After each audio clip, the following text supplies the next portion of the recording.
ডাক এসেছে। নুরুল আলম সিদ্দিকীর পৃষ্ঠাটা সম্পূর্ণ করা হলো না। শান্ত দৃষ্টি ঘুরিয়ে পাশে তাকান। ছেলেটি স্যালুট কার্য শেষ করে বলল, মিটিংয়ের সময় হয়ে এসছে। ঘড়িতে নজর বুলান নুরুল আলম সিদ্দিকী। এতটা সময় হয়ে গেছে। ডায়েরি খুলে বসলে কখন মিনিট পেরিয়ে ঘন্টা চলে যায় টের পান না। দু হাতে জড়বস্তু দুটো হাতে তুলে নিয়ে উঠে দাঁড়ালেন তিনি। মাথা নেড়ে সায় জানাতে ছেলেটি চলে গেল। নুরুল আলম সিদ্দিকী ডায়েরিটা শক্ত করে বুকের সাথে চেপে ধরে বড় বড় পা ফেলে হাঁটতে লাগলেন। প্রতিটা কদমে গাম্ভীর্যের ছাপ। একে একে কয়েকটা ঘর পেরিয়ে ঢুকে পড়লেন হলরুমে। দাঁড়িয়ে গেল সকল সেনা। বসলেন চেয়ারে। মিনিট খানেক চুপ রইলেন। নীরবতা ভেঙে গম্ভীর স্বরে বললেন, ফর্মালিটি আজ বাদ রাখলাম, গুরুত্বপূর্ণ এক টপিক নিয়ে কথা বলবো। তবে প্রথমেই শুধাবো, প্রস্তুত তো সব কিছুর জন্য? সমস্বরে আওয়াজ করে উঠল সকল সেনা। নুরুল আলম সিদ্দিকী আরো মিনিট খানেক চুপ রইলেন। হুট করে দাঁড়িয়ে গিয়ে প্রজেক্টর অন করলেন। সবুজে ঘেরা প্রকৃতি, সুউচ্চ পাহাড়, ক্ষুদ্র নৃগোষ্ঠীর জীবনধারা। একে একে কয়েকটা ছবি দেখিয়ে বললেন, বান্দরবান শহরটা জনবসতি খুবই কম। প্রকৃতি যেন সব মায়া ঢেলে দিয়েছে এই শহরটাকে। প্রকৃতি যেমন রহস্যময়ী, রূপ বদলে কার্পণ্য করে না, এই শহরটাও এমন। পাহাড়ের ভাঁজে ভাঁজে যেন রহস্য মিশে আছে। আমাদের মোটিভ নেই, শুধুমাত্র কিছুটা সন্দেহ, কিছুটা বিশ্বাসের ভিত্তিতে এগিয়ে যাওয়ার পায়তারা করছি। জেনে রাখা ভালো, বান্দরবানের পূর্বে রয়েছে মায়ানমারের চীন প্রদেশ এবং আরাকান প্রদেশের সীমান্ত, এবং কি ভারতীয় আন্তর্জাতিক সীমানাও বান্দরবানের সাথে সংযুক্ত। আপনাদের নিশ্চয়ই ব্যাখ্যা দিতে হবে না সীমান্তে কী কী হতে পারে। মনোযোগ দিয়ে শুনছে সবাই। কথা বলার ভঙ্গিমা এতটা মধুর, সারাদিন শুনলেও যেন বিরক্ত লাগবে না। নুরুল আলম সিদ্দিকী এবারে চেয়ারে বসলেন। তার সামনে রাখা কিছু কাগজ হাতে তুলে নিয়ে বললেন, 4টে টিমে ভাগ হবে এই সিক্রেট অপারেশনটি। এক এক দলের কাজ থাকবে এক এক রকম। সবার সামনে লিস্ট টাকা আছে, দেখে নিন কে কে টিমে আছেন, কোন টিমে কে আছেন, কি কাজ। অতি উৎসাহী হয়ে এক এক সেনা নিজেদের নাম খুঁজতে লাগলো। অফিসার হারুন যখন নিজের নামটা কোথাও খুঁজে পেল না, অসম্ভব রকমের পরিবর্তন ঘটল তার মুখশ্রীতে। দাঁতে দাঁত চেপে নিচের দিকে তাকিয়ে রইল। নুরুল আলম সিদ্দিকী এক পলক হারুনকে দেখলেন। মুচকি হেসে বললেন, অন্তঃসত্ত্বা বউ রেখে যুদ্ধ যেতে বুক কাঁপবে না মিস্টার হারুন? হারুন অনিচ্ছা সত্ত্বেও মাথা তুলল। নিম্ন স্বরে বলল, অনিশ্চিত জীবন নিয়েই নিবাসে পা দিয়েছিলাম স্যার। এখন আপনি যদি অন্তঃসত্ত্বা বউয়ের দোহাই দিয়ে আমাকে পিছিয়ে যেতে বলেন, তাহলে বলবো আমার জীবনের সবচেয়ে বড় ভুল আমার স্ত্রী সন্তান। নুরুল আলম সিদ্দিকীর চোখে মুখে অবাকতা নেই, তবে অদ্ভুত চোখের দৃষ্টি। তার আপা যখন প্রসব বেদনায় ছটফট করছিল, বারবার দুলাভাইয়ের কথা জিজ্ঞেস করছিল, সেদিন সে বুঝেছিল এই সময়টাতে একজন মেয়ের নিজের মানুষটাকে খুব দরকার হয়। হাজারটা কষ্ট সহ্য করে নেয় একটু ভরসায়। নিজের গোপন খোলস গোপনই রাখলেন তিনি। গম্ভীর কণ্ঠে বললেন, মানুষ সামাজিক জীব, একে কখনোই বাঁচতে পারবে না। আপনি দেশের গৌরব ততক্ষণ থাকবেন যতক্ষণ আপনি দেশের জন্য লড়ে যাবেন। লড়াইয়ে গতি কমিলে আপনাকে সম্মাননা দিবে, কিছুটা আফসোস করবে, কিন্তু আপনার পরিবারের মনে আপনি ততক্ষণ থাকবেন যতক্ষণ তারা শেষ নিঃশ্বাস ত্যাগ করবে। আমরা দেশের জন্য নিঃস্বার্থ খেটে যাই, তেমনি আপনার স্ত্রী আপনার অনুপস্থিতিতে আপনার পরিবারের দেখাশোনা করে, আপনার অংশকে নিজের মধ্যে ধারণ করেছে। কতটা কষ্টের দিনগুলো আপনাকে নিশ্চয় নতুন করে বলতে হবে না। আমাদের থেকে তাদের যুদ্ধটা কম নয়। স্ত্রীকে কথা দিয়েছেন না যে করে হোক প্রসবের সময়টাই তার পাশে থাকবেন। কথা রাখুন মিস্টার হারুন। আপনার নারী যোদ্ধাটাকে পুরস্কার স্বরূপ আপনার উপস্থিতি দিন। যুদ্ধে না হয় এসে যোগ দিবেন। এই যুদ্ধের সময়সীমা আয়ত্তের বাইরে। হারুন ভেজা চোখে মুচকি হাসল। বউটা কতবার যে বলেছে, সেও তো বলেছিল। এত তাড়াতাড়ি ভুলে গেল কি করে? সবার প্রথমেই দেশকে রেখেছে বলে। লজ্জিত হলো না হারুন। এ যেন তার জন্য অসীম গৌরবের। নুরুল আলম সিদ্দিকী অদ্ভুত ভঙ্গিমায় বললেন, আপনাদের প্রথম কাজ হলো অপারেশনের সিক্রেট সেটা মনে রাখা। রাতের আধারে বান্দরবন ঢুকবেন। চার্ট অনুযায়ী থাকার উপযুক্ত ব্যবস্থা আপনাদেরই করতে হবে। ভেসে বেড়ানো মেঘের মতোই আপনাদের উড়ে উড়ে এক এক জায়গায় বাসস্থান করতে হবে।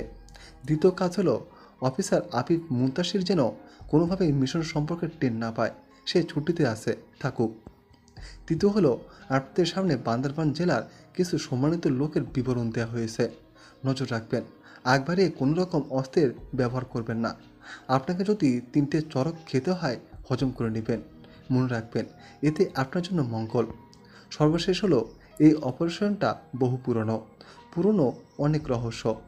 আপনারা বুদ্ধিমান, এক একটা ধাপ বেড়ে যাবেন, আপনাদের সামনে সব কিছু ক্লিয়ার হয়ে যাবে। প্রস্তুত তো? আবার সমস্বরের আওয়াজ। নুরুল আলম সিদ্দিকী ফুঁস করে শ্বাস ছাড়লেন। তার হাতে বহুদিনে জমানো কিছু হিসেব, কিছু প্রমাণ ছাড়া সত্য। এবার ছেলের পা বাড়ানোই, আবার আলমারির এক কোণায় পড়ে থাকা ফাইল তার হাতে। জানিটা যে সুখকর হবে না সে জানে। সত্যগুলো মিথ্যের আড়াল থেকে বেরিয়ে আসবে, হয়তো তার জীবনটাও পরিবর্তন হবে। হারাবে কিছু, আবার নাও হারাতে পারে। সবই সময়ের ওপর ছেড়ে দিয়েছেন। প্রতিদিনকার মতো এবারও তিনি উৎসাহমূলক, অনুপ্রেরণামূলক কিছু বলার কথা ভাবলেন। ফাইল গোছাতে গোছাতে বললেন, তোমাদের এই যুদ্ধটা আদিবাসীদের জন্য, তাদের রক্ষার জন্য। আমাদের মুক্তিযুদ্ধে এমন একজন আদিবাসী বীর মুক্তিযোদ্ধা ছিলেন, যাকে বীর বিক্রম খেতাব দেওয়া হয় একমাত্র তার সাহসিকতার জন্য। ইউকে চিং বান্দরবান জেলার লাঙ্গিপাড়ার জন্ম নেয়া মানব সম্পদের এই যোদ্ধাটি নিজ দেশের জন্য সংগ্রাম করেছিলেন, চিনে এনেছিলেন স্বাধীনতা। এবার যে তাকে সম্মান ফিরিয়ে দেওয়ার সময় এসেছে, তার জাতিকে রক্ষা করার দায়ভার তোমাদের। পিছিয়ে যাওয়া মানে পরাধীনতার শিকলে আটকে যাওয়া, মিথ্যাকে নীরব সমর্থন জানানো। আমার বিশ্বাস, আমার তৈরি করা এক একটা সৈন্য বীরযোদ্ধা। অনিয়ম করার ইচ্ছে পোষণ হয়েছে। ইচ্ছেরা যেন আজ ডানা মেলে উঠছে। অফিসে যায়নি, ঘুমিয়ে আছে আদিল। হুট করেই মন যে এমন ভাবনা করলো, তার কি কোনো দোষ আছে? তবে আদিল মাহমুদ যে বলে, মনের ওপর তার নিয়ন্ত্রণ সর্বাধিক। ঘুম ঘুম চোখে ঠোঁট বাঁকিয়ে হাসলো আদিল। বাবার গার্ডকে সাদরে গ্রহণ করতেই তো এত আয়োজন। ঠিক করেছে সারাদিন আজ ঘর থেকে বের হবে না। কিন্তু নিয়তি যে আগে থেকে ঠিক করে রেখেছে। তার ইচ্ছেকে বুড়ো আঙ্গুল দেখিয়ে হেলে দুলে হাজির হলেন মিসেস নুরি। দরজায় পরপর কয়েকবার নক করলেন, সারা শব্দ নেই। দীর্ঘশ্বাস গোপন করে দরজা ছেড়ে সোফায় বসলেন। আজ তিনি অপেক্ষা করবেন। কতদিন কাছ থেকে ছেলেকে দেখেন না, তার কি মন পুড়ে না? বেশ বিরক্তি নিয়ে আদিল বিছানা ছাড়ল। সময় নিয়ে ফ্রেশ হয়ে দরজা খুলে বের হলো। মিসেস নুরিকে দেখে খানিক অবাক হয়েছে, তবে প্রকাশ করল না। মুখোমুখি বসে গম্ভীর স্বরে বলল, হঠাৎ এখানে? মিসেস নুরি চমকালেন। ম্যাগাজিন পড়ছিলেন উবু হয়ে। ছেলের কণ্ঠস্বর শুনে কিছুক্ষণ মুখের দিকে তাকিয়ে রইলেন। ভাবালেশ বললেন, কেন আসতে পারি না? উত্তর চান আপনার? ভাবালেশ মুখশ্রী আর ভাবালেশ রইল না। ফুটে উঠল অসহায়ত্ব। কুণ্ঠিত হলো মন। নিচু স্বরে বললেন, মা হই আমি তোমার। কনকুহরে কথাটা পৌঁছা মাত্রই শব্দ করে হেসে উঠল আদিল। হাসির সময়টা বেশ দীর্ঘ, বিদ্রুপ মিশে আছে। মিসেস নুরির বুকটায় যেন কাটার মতো খুঁচাচ্ছে। নীরব রক্তক্ষরণে হৃৎপিণ্ড ফ্যাকাশে হয়ে যাবে না? হৃৎপিণ্ডের সংকোচন প্রসারণ থেমে যাবে না? মিসেস নুরি দাঁড়িয়ে পড়লেন। হাসি থামালো আদিল। তা ছিল স্বরে বলল, মা, শব্দ খুব ছোট মিসেস। আপনার কি বিরোধ ছাড়া চলে? বেশি বলছো না? বেশি বলছি। মিসেস নুরি তর্কে গেলেন না, শান্ত স্বরে বললেন, মীরাকে বিয়ে করো, সুখের সংসার সাজাও। আফরা তোমার জন্য নয়। আদিল তবুও শান্ত স্থির। কিছুটা হেসে বলল, আপনার সাহস দেখছি বেড়েছে, কিন্তু আফসোস সাহস সময় ও ক্ষেত্র বুঝে ফলাতে পারেননি। আপনার বর জানে এখানে এসছেন? পরপর দুবার ঢোক গিললেন তিনি। আদিলের নিকট এগিয়ে গেলেন।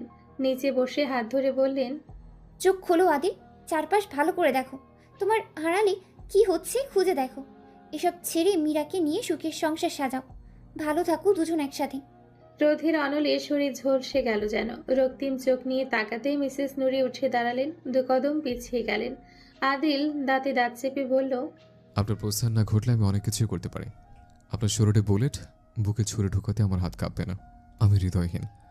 আদিল মাহমুদকে ভুল প্রমাণ করতে চাচ্ছেন? মিসেস নুরি স্থির নয়নে মিনিট খানিক ছেলের দিকে তাকিয়ে রইলেন। মাথায় আলতো করে হাত রেখে বললেন, আমি প্রার্থনা করব খুব তাড়াতাড়ি কারো জীবনে নায়ক হও। নায়িকার আগমন শীঘ্রই ঘটুক। মুচকি হেসে হাঁটা ধরলেন তিনি। গেট পেরিয়ে বাইরে চলে যেতেই আদিল ক্রোধ সংবরণ করতে পারল না। সামনে থাকা টি টেবিল উল্টে চিৎকার করে বলে উঠল, নায়ক নয়, খলনায়ক আমি। নায়কের হৃদয়ে নায়িকার প্রতি অসীম ভালোবাসা থাকে। আমার হৃদয়ে পাথর, আমার প্রভাব সর্বত্র। আমার রাজ্যের একমাত্র খলনায়ক আমি, যার কারো প্রয়োজন হয় না, কারো না। চায়ের কাপে ধোয়া উঠছে। খবরের কাগজ হাতে নিয়ে বসে আছে আহিস, গভীর মনোযোগ, ছোট ছোট অক্ষরে। যার প্রথম পাতাতে দৃশ্যমান ইন্সপেক্টর আতিকুরের হত্যাকাণ্ডের আপডেট। আগের দিন যেখানে ছিল নেই কোনো হদিস, খুনি দিব্যি ঘুরে বেড়াচ্ছে গায়ে হাওয়া মেখে, সেখানে আজ শিরোনামে বড় বড় অক্ষরে লেখা, তদন্তকারী অফিসার ইতিমধ্যে ক্লু পেয়েছেন কিছু ইঙ্গিত, ক্রমশ শীঘ্রই লোকচক্ষুর সামনে হাজির করবেন। কপালে বড় সড়ো ভাঁজ পড়ে তার, খানিক বিরক্তিও হয়। এসব সামনে এলেই মেজাজ চটে যায় তার। খবর ভাঁজ করে চায়ের কাপ হাতে তুলে নেয়। এখনো গরম আছে। হেলায় ফেলায় চুমুক বসাতে মুখশ্রীতে পরিবর্তন আসে। তৃপ্তিতে চোখ বুজে নেয় আহিস। জিহ্বা যেন এমন চায়ের স্বাদ আগে পায়নি। বেশ মজা করে চাটা পান করে সে। রান্নাঘরের ভেতর থেকে আহিসের এক্সপ্রেশন পরখ করছিল মনিরা। বিষয় ঘিরে ধরেছে তাকে। সামান্য চাটা মানুষ এত সুন্দর করে খায়? গোমরামুখ চাকে না করা ব্যক্তিরও হয়তো লোভ লেগে যাবে। উঠে দাঁড়ায় আহিস, ঘরের দিকে পা বাড়ায়। বেশিটা পথ হাঁটতে পারে না। তীক্ষ্ণ চোখের দৃষ্টি গিয়ে পড়ে মনিরার অবাক চাহনিতে। মেয়েটা এমন তাকিয়ে আছে কেন? এক পা এগিয়ে যায় সে। মনিরা থতমত খেয়ে কাজের ব্যস্ততা দেখিয়ে নিজের বোকামো এড়িয়ে চলতে চায়। আহিস যেন এক নিমিষেই ধরে ফেলল। কেন জানি হাসি পেল তার। কয়েক কদম এগিয়ে গম্ভীর কণ্ঠে বলল, এই মেয়ে, ভালো আছো? মনিরা কেঁপে উঠল। মৃগী রোগীর মতো এক ঝলক কেঁপে অসাড় হয়ে এলো তার শরীর। ভালো আছো শব্দটায় কি মাখা ছিল? সামান্য প্রশ্নটা বুকে বিঁধল কেন? কেনই বা হৃদস্পন্দন বাড়িয়ে দিল? সাবলীল উত্তর দিতে সে সক্ষম হলো না। বাকযন্ত্র থেকে কোনো শব্দই বের হলো না। চুপচাপ নত দৃষ্টি ফেলে ইতস্তত করতে লাগলো। বেশ খানিকটা সময় আহিস উত্তরের অপেক্ষা করলো। যখন পেল না, ভারী রাগ হলো তার। মেয়েটা তাকে ইগনোর করছে কেন? পূর্ণ দৃষ্টিতে মনিরাকে পরখ করতেই বিরক্ত দৃষ্টিটা শান্ত হয়ে এলো। জড়তায় ফেসেছে মেয়ে। মুচকি হেসে বলল, এই মেয়ে, জড়তা করছো কেন? ভালো নেই? ভালো থাকতে পয়সা লাগে নাকি? ভালোবাসাতে থেকেও ভালো নেই বলা পাবলিকদের আমার খুবই অপছন্দ। তুমি কি আমার অপছন্দের লিস্টে পড়তে চাইছো নাকি? মনিরার মনে হয় ছেলেটা তাকে উপহাস করছে, তাকে দুর্বল ভাবছে। নিমিষেই নিজের সকল জড়তা কাটিয়ে দ্বিগুণ গম্ভীর স্বরে বলল, আমি না মানলেও সম্পর্কে আমি আপনার ভাবি হই। আপনি ভুলে ডাকুন, সাথে মেয়ে না বলে ভাবি ডাকুন। শুনতে ভালো দেখায়। আমাকে খারাপ লাগছে বুঝি? আমার তো মনে হচ্ছে আমার মতো ভালো আর কেউ নেই, আপনিও না। থেমে যায় মনিরা। ঠোঁটের ভাঁজে অদ্ভুত হাসি। অপর পক্ষকে পাল্টা জবাব দিয়ে হারিয়ে দেওয়ার মাঝে এত আনন্দ মিশে আছে কেন? খানিক চুপ থেকে আবার বলল, আমি আপনার লিস্টেই থাকতেই চাই না। সেখানে পছন্দ অপছন্দ ভাবা বড়লোকি কারবার। রাগ হওয়ার কথা থাকলেও আহিস নিজের মধ্যে এমন কোনো আভাস পায় না। শক্তপোক্ত জবাব বেশ লেগেছে। ঠোঁট এলিয়ে হেসে বলল, বাহ, আই লাইক দিস অ্যাটিটিউড। তবে আমার জীবদ্দশায় আজ পর্যন্ত কাউকে ভাইয়ের স্বীকৃতি দেয়নি আমি। সেখানে তোমাকে ভাবে স্বীকৃতি দেওয়া বড় লোকই কারবার। আমার থেকে না হলেও 3-4 বছরের ছোট হবে। আপনি ডেকে আমি নিজেকে অপমান করতে চাইছি না। যাই হোক, চাটা তৃপ্তিকর ছিল। ট্রিট পাও না রইলে মেয়ে। গাম্ভীর্য ধরে রেখে হাঁটা ধরে আহিস। মনিরার এতদিনের ভুল ধারণা হুট করেই বদলে গেল। একটা বারও আহিসের চোখ তাকে অন্য ইঙ্গিত দেয়নি, না কোনো অশ্লীলতার ছাপ ছিল। তাহলে বাবা ভাইয়ের মতো সে নয়, নাকি খোলস ধরে রেখেছে? কথাগুলো ভেবে মনিরা চিন্তিত হয়ে পড়ে। তাকে সতর্ক থাকতে হবে। মেয়ে ঘরে একা আছে বলে পা চালিয়ে ঘরের দিকে হাঁটা ধরে। একটু জন্য মেয়েকে কাজ ছাড়া করলেই অন্তর কেঁপে ওঠে তার। ঘরের দৃশ্য তাকে বড় সড় চমকে দেয়। আহিসের পাশে বসে আছে মিহি, চোখে মুখে ভয়। আহিসের ডান হাতে শোভা পাচ্ছে ছোট্ট একটা ছুরি। চোখ বেরিয়ে আসার উপক্রম। ছেলেটা তবে তার মেয়ের ক্ষতি করে দিবে? জড়সড় ভঙ্গিতে ঘরে ঢুকবে পূর্বেই আহিসের গলার স্বর শুনে থেমে যায়। ভয় পাচ্ছ কেন আম্মা? দুর্ভাগ্যবশত আমি তোমার চাচু হই। তোমার শরীরে যে রক্ত বইছে আমার শরীরে সেই একই। রক্তের টান তো একটু প্রকট হবেই। যাই হোক, তুমি কিন্তু আমাকে চাচু ডাকবে না, এটা শুনলে আমার রাগ হবে। এবার তুমি ঠিক করো তো আমাকে কি ডাকবে? মিহির জড়তা কাটে না। ভয় ভয় চোখে আহিসকে পরখ করে সে। ছোটবেলা থেকে অসুস্থ পরিবেশে বড় হওয়ায় কারোর সাথে ভালো মেলামেশা করার সুযোগ মিহির হয়নি। সেখানে মা তো তাকে সতর্ক থাকতে বলেছে। কি করে মিশবে? মিহির নিশ্চুপতা কারণ আহিস উপলব্ধি করতে পারে। আরেকটু নরম সুরে বলে, আমি তোমাকে বকবো না আম্মা, বন্ধু হব আমরা। কথা বলো, বলো আমাকে কি বলে ডাকবে। আঙ্কেল টাঙ্কেল কিন্তু শুনবো না, ব্রিটিশদের মতো আঙ্কেল শুনতে ইচ্ছে করে না। আহিসের বলার ভঙ্গিমা মিহির মন কাড়ে। অবশেষে তার মুখে হাসি ফোটে। খিলখিল করে হেসে ওঠে সে। হাসি থামিয়ে বলে, তুমি ঠিক করে দাও, আমি কি ডাকবো? আহিস কিছু বলার জন্য মুখ খোলে, তবে বলতে পারে না। তার আগেই সালেহা বেগম মনিরার হাত ধরে ঘরে ঢুকতে ঢুকতে বলে ওঠে, আব্বু ডাকবে, এত বলির কি আছে? আহিসের মুখ হা হয়েই থাকে। মায়ের মতলব বুঝে উঠতে পারে না। মনিরা খানিক লজ্জা পায় শাশুড়ির আচরণে। মনিরার দিক তাকিয়ে হ্যাবলাকান্তের মুখ বন্ধ করে নেয় আহিস। ব্যাপারটা হজম করে মায়ের সাথে তাল মিলিয়ে বলে ওঠে, সমস্যা কি মা? বিয়ে ছাড়া, বউ ছাড়া, পরিশ্রম ছাড়া মেয়ে পেলাম, একদম সোনায় সোহাগা। ছেলে লাগাম ছাড়া কথায় সালেহা বেগম হেসে ওঠেন। মনিরা চাপা রাগ নিয়ে বাইরে যাওয়া ধরতেই আহিস ধমকে বলে, এই মেয়ে দাঁড়াও, শোনো, আমি কিন্তু তোমার স্বামীর মতো নয়, তাই অযথা আমার সামনে লাফালাফি করবে না। মেয়েকে স্যাভেজ শেখাচ্ছ সেটা ভালো কথা, তাই বলে আব্বুর কাছেও আসতে না। মনিরা কটমট করে তাকায়। সালেহা বেগম মিহি নীরব দর্শকের ভূমিকা পালন করছেন। মিটিমিটি হাসছেনও। দাঁতে দাঁত চেপে মনিরা বলে উঠলেন, এই ছেলে, আপনার সামনে পেছনে আশেপাশে কোথাও আমি নেই, সাবধানে কথা বলবেন।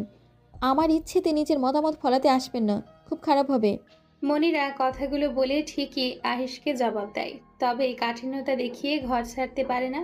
কৌতূহল নিয়ে দাঁড়িয়ে থাকে। আহিস মুচকি হেসে কিছুক্ষণ মনিরার মুখশ্রীতে তাকিয়ে থাকে। তারপর মিহির দিকে ডান হাতে থাকা ছুরিটা এগিয়ে দিয়ে বলে, তোমার আম্মু ভয় পাচ্ছে আম্মা, ভাবছে কালো হাত বুঝি আমারও। এই যে ছুরিটা দিলাম, আব্বুকে যদি খারাপ মনে হয় একদম বুকে বসিয়ে দিবে এমন।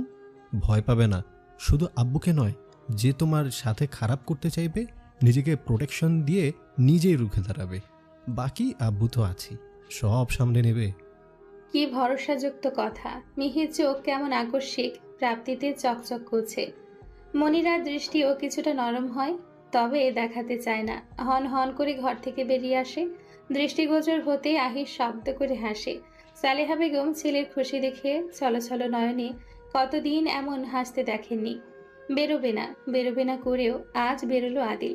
মেজাজ আজ সকাল থেকেই তুঙ্গে উঠে আছে। দুপুরে খাওয়াটাও রাগের বর্ষে খায়নি।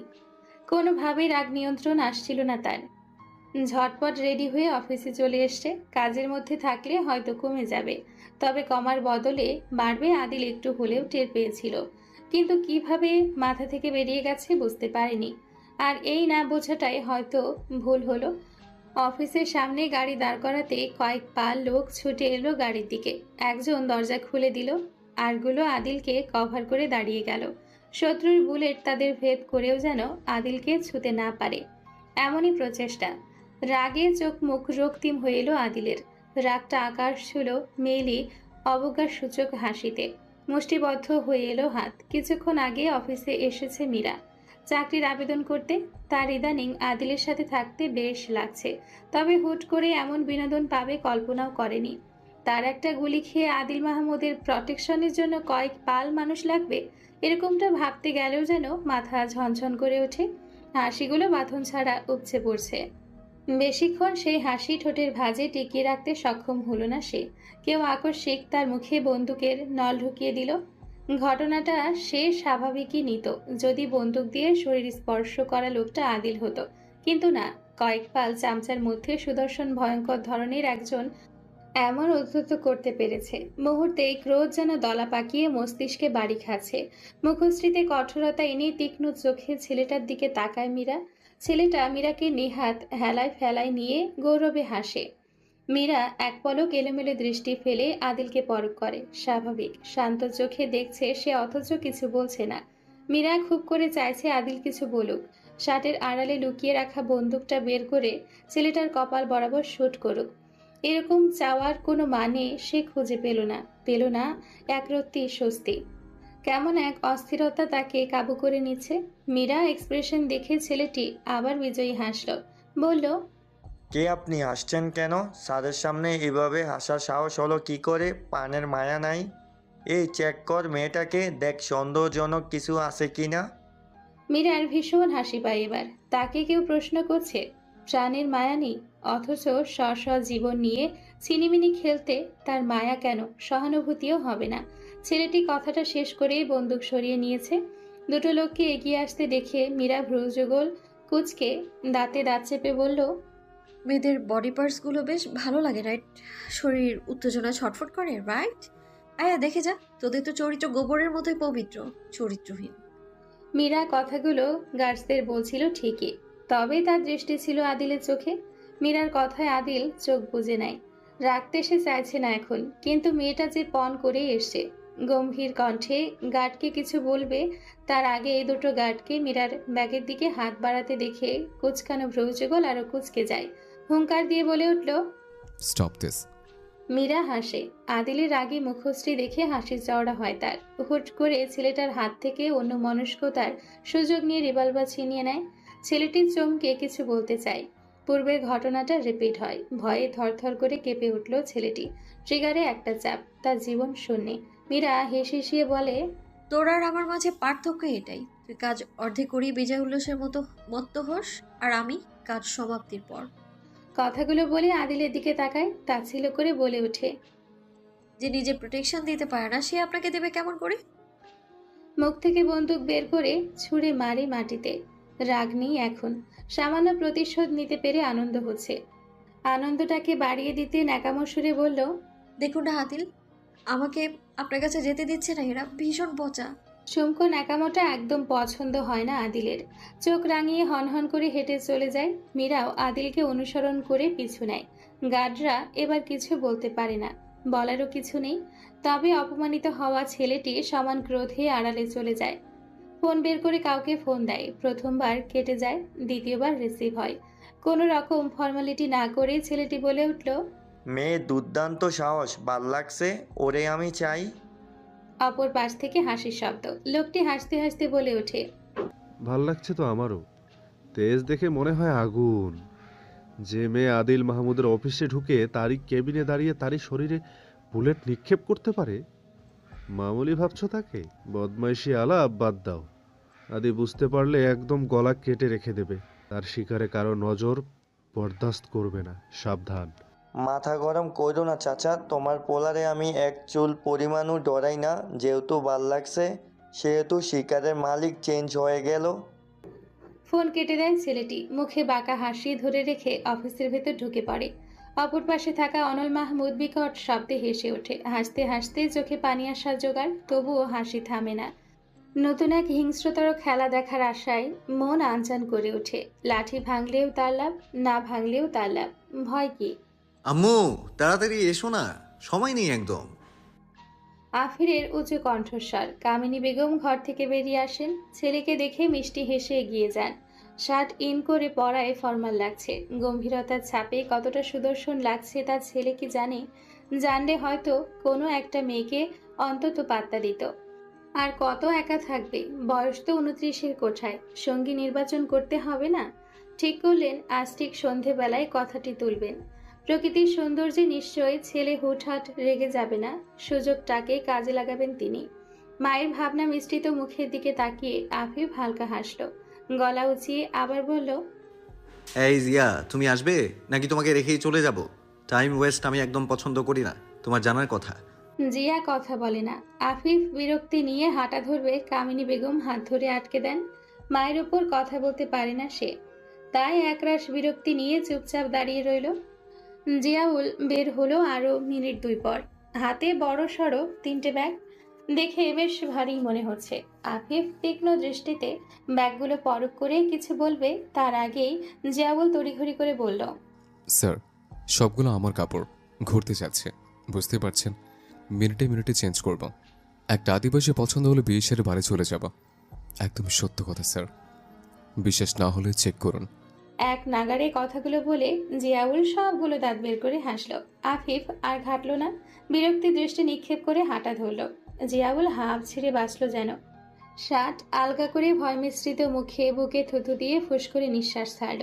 পকেট থেকে ফোন বের করে বলল, প্রথমে সরি স্যার, তারপর আদিবাসী পছন্দ হলে বাবা মায়ের সাথে কথা বলার দায়িত্ব আপনার।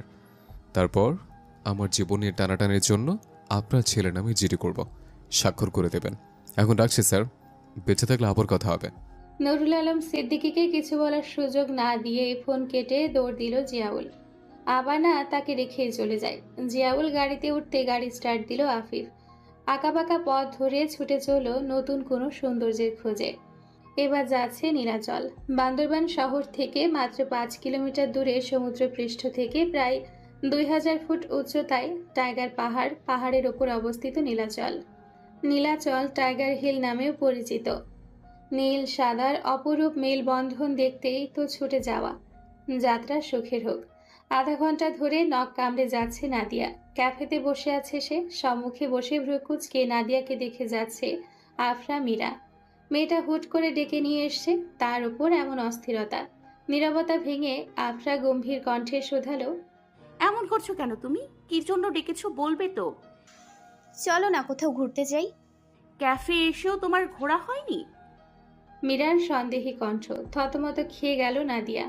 মুখটাকে আরেকটু নরম করে বলল, আমি বান্দরবানের বাসিন্দা হয়েও সৌন্দর্য উপভোগ করতে পারিনি। আজ হুট করে মনে হলো ঘুরতে যাওয়ার কথা। তোমাদের ছাড়া ভরসাযোগ্য কাউকে পেলাম না। যাবে? Yup, let's go. আমারও কেমন ইচ্ছে করছে, তবে এই বিকেলে কোথায় যাবে? কাল সকালে যাব, আমার এখন একটু কাজও আছে। আফরা কথাই খুশি হলেও শেষের কথাটাই মন খারাপ করে নিল নাদিয়া। নাদিয়ার ব্যবহার আজ আফরা ধরতে পারছে না। মেয়েটা তাদের সাথে খেলা খেলছে, নাকি মেয়েটার ব্যবহার এমনই? মীরার দিকে আর চোখে তাকালো সে। মীরার দৃষ্টিতে সন্দেহ। কিছুক্ষণ চুপটি করে ভাবলো আফরা, হেসে বলল, আচ্ছা চলো, তুমি যেখানে নিয়ে যাবে আজ আমরা সেখানেই যাব, সে হোক পাতালে। খুশিতে খিলখিল করে হেসে উঠল নাদিয়া। হয়তো জড়িয়েও ধরতো যদি না মধ্যখানে টেবিল না থাকতো। উল্লাসের সহিত বলে উঠল, একদিনের কাপড় গুছিয়ে নাও, আমরা বাইক নিয়ে যাব। তাড়াতাড়ি চলো, সময় নেই। উফ, আমার যে কি খুশি লাগছে। নাদিয়া তড়িঘড়ি করে বের হয়ে গেল। আফরা মীরা একে অপরের মুখ চাওয়াচাই করছে। হয়তো নাদিয়া নতুন আচরণের মানে খুঁজছে। তবে এতই কি সহজ? কে জানে আবার কি হয়। পাহাড়ের আঁকাবাঁকা পথে আকাশ, পাহাড় আর মেঘের অপূর্ব প্রাকৃতিক সৌন্দর্য কাছ থেকে উপভোগ করছে মীরা মিহি। এই প্রথম তারা এত দূর পর্যন্ত এসেছে। খোলা চোখে নিজে জন্মভূমি অপরূপ সৌন্দর্য উপভোগ করতে পারছে। ড্রাইভিং সিটে বসে আছে আহিস, তার দৃষ্টি সম্মুখে। নজর ঘুরলেই যেন খাদে পড়ে যাবে। মিহি সামনে বসে একটু পর মাকে এটা সেটা দেখাচ্ছে। মেয়ের হাসি খুশি মুখটা দেখে মনিরা প্রকৃতির থেকে হাসিতে বিমোহিত হচ্ছে বেশি। বাঁধন ছাড়া হাসি এই প্রথম যে। সালেহা বেগম চুপচাপ বসে আছেন। বিয়ের পর একবার এসেছিলেন স্বামীর সাথে ঘুরতে, কি আনন্দটাই না হয়েছিল।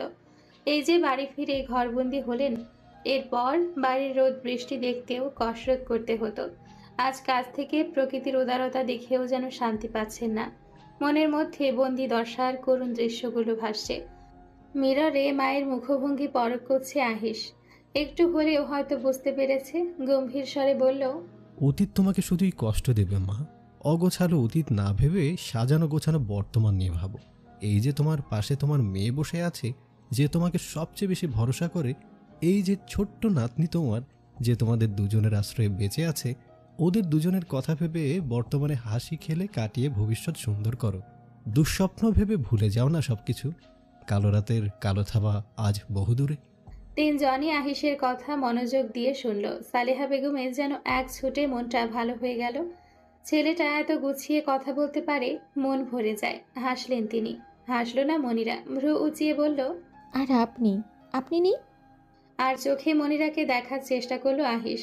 ঝাপসা মুখশ্রী দেখে আবার সামনে দৃষ্টি ফেরালো। হেসে বলল, সে তো এক যাযাবর। কমলা রঙের সূর্যটা পশ্চিম দিগন্তে ঝুলে আছে। আকাশে বিদ্যমান দুটো রং। সাদার নিচে নীল আঁচল পেতে ঢেকে রেখেছে আকাশকে। দুটো রঙকেই খুব জলদি আলাদা করা যায়। ইস, কি দৃশ্য! এই মুহূর্তটার জন্যই কি জায়গাটার নাম নীলাচল রাখা হয়েছে। সূর্যাস্ত দেখছে আফিফ। পাশে দাঁড়িয়ে আছে কামিনী বেগম। সূর্য বিদায় ক্ষণে শুধু নিজেকে রাঙায়নি, রাঙিয়েছে সকল প্রকৃতি প্রেমীদের। মুখশ্রীতে লেপ্টে আছে সাঝের মায়া। ছেলেকে দেখে কামিনী বেগম হাসলেন। চোখ বড় বড় করে সূর্যের ডুবে যাওয়া দেখছে। এমন দৃশ্য এত কাছ থেকে আগে দেখেনি বলেই হয়তো এমন বিস্ময় ভাব। তবে ছেলে যে কাউকে দেখাবে না নিজের অবাক মুখশ্রী। বাইরের মানুষের সামনে নিতান্তই গম্ভীর কঠোর মনের একজন নির্দয় মানুষ। কামিনী বেগম পাশের 3 জন মেয়েকে অনেকক্ষণ হলো পরখ করছেন। কারোরই মুখ তিনি দেখতে পাননি, তবে দূর থেকে 3 জনেরই কেশের বাহার দেখছেন মুগ্ধ হয়ে। ছেলের ভয়ে সামনে এগোনোর সাহস পাচ্ছে না। আফিফ আকাশ থেকে দৃষ্টি সরিয়ে মায়ের দিকে তাকালো, ডান হাতটা আঁকড়ে ধরে বলল,